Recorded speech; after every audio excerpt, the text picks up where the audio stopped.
இன்றைக்கி பார்த்தீங்கன்னா நான் கருவாட்டு குழம்பு வைக்க போகிறேன். இதெல்லாம் நல்லா பச்சை தண்ணி அலாசிட்டு இந்த தலையெல்லாம் கிள்ளி எடுத்துடணும்.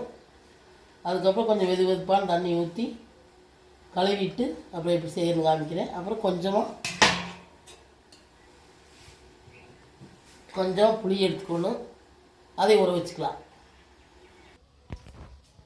பார்த்தீங்கன்னா இந்த அளவு சுத்தம் பண்ணிக்கங்க. ஒரு 4 தடவை 5 தடவை பச்சை தண்ணி ஊற்றி கழுவிட்டு அப்புறம் வெதுன்னு தண்ணி வச்சு அதில் இருக்க கழுவிங்க. இந்த அளவு சுத்தமாக கழுவிங்க, தலை இல்லாத. தலையாக மண் வரும். அடுப்பு பற்ற வச்சுங்க.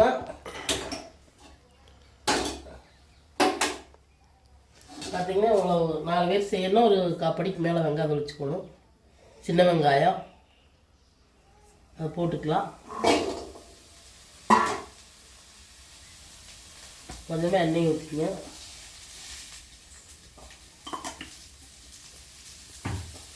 அது பார்த்திங்கன்னா ஒரு 5 மிளகாய் எடுத்துருக்கிறேன். கொஞ்சம் சீரகம், கொஞ்சம் பெருஞ்சீரகம், கொஞ்சம் கசகசா, ஒரு சின்ன பட்டை, கொஞ்சம் மிளகு, 2 கிராம்பு கொஞ்சம் கொஞ்சமாக போட்டுக்கலாம்.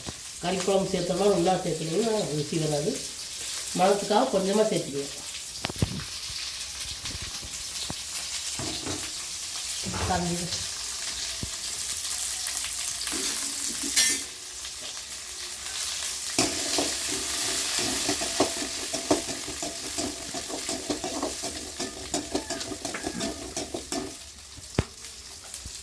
மிளகாய் சேர்த்துக்கலாம்.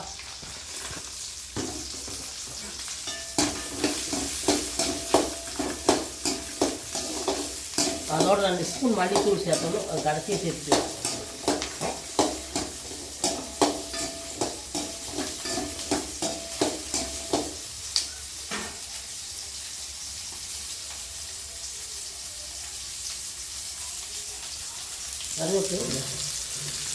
கருவேப்பிலை கொஞ்சமாக கருவேப்பிலை சேர்த்துக்கலாம்.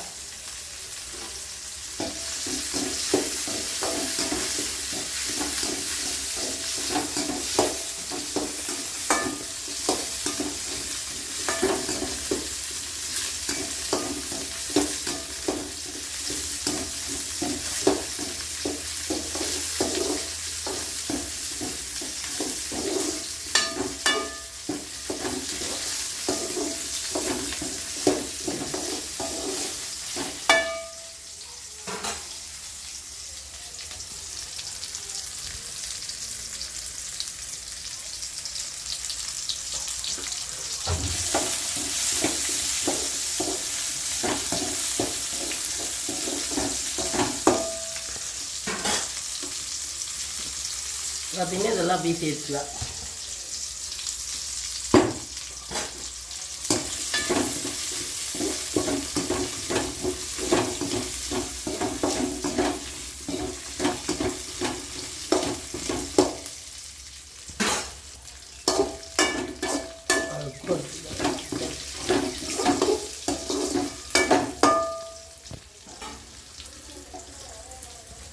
பார்த்தீங்கன்னா 2 ஸ்பூன் மல்லித்தூள் சேர்த்துக்கலாம்.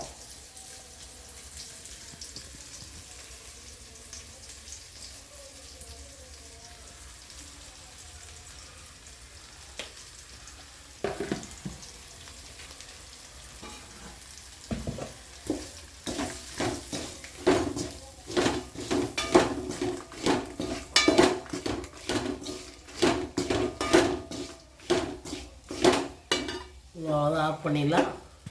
என்ன பிடி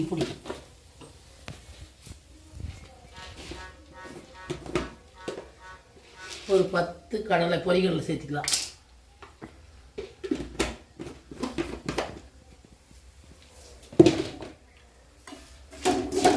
நீங்கள் ஆறுனதுக்கப்புறம் அரைச்சி எப்படி வைக்கணும் காமிக்கிறேன்.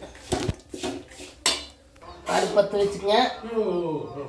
ஊசி வச்சுக்கோங்க. அடுப்பு பற்ற வச்சு கொஞ்சமாக எண்ணெய் ஊற்றிக்கோங்க.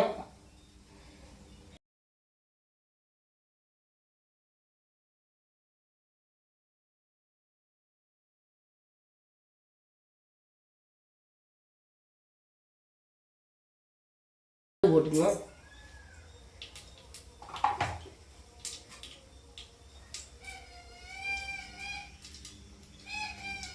கருவேப்பிலை, வெங்காயம்,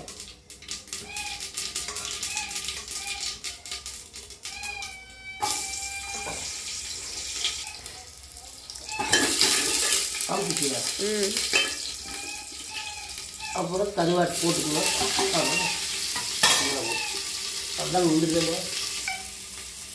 கருவாட்டு போட்டு புளி கொஞ்சம் கரைச்சி ஊற்றிங்க. புளி ஊற்றிக்கலாம். நீங்கள் இதோட கத்திரிக்காய் போட்டு செஞ்சால் இதோட சூப்பராக இருக்குது. நான் எங்கள் வீட்டில் கத்திரிக்காய் சாப்பிட மாட்டோம், அதனால் போடல. நீங்கள் சாப்பிட்ற போட்டு செஞ்சால் இதை விட சூப்பராக இருக்கும். பார்த்தீங்கன்னா தேவையான தண்ணி ஊற்றிக்கலாம், அமுத்திக்கலாம்.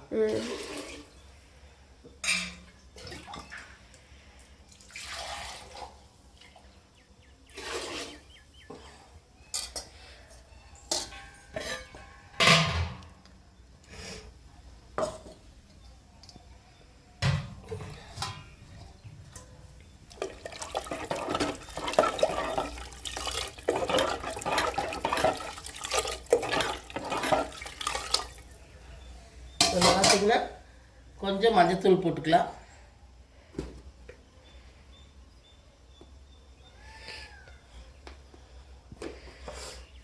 கொஞ்சம் உப்பு சேர்த்துக்கலாம்.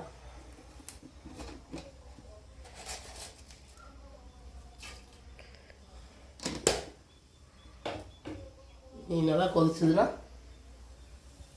கருவாட்டு குழம்பு ரெடி. கொதிச்சதுக்கப்புறம் காமிக்கிறேன் எப்படி இருக்குன்னு. பார்த்தீங்கன்னா கொதிச்சிருச்சு. அந்தளவுக்கான நிறுத்திடலாம்.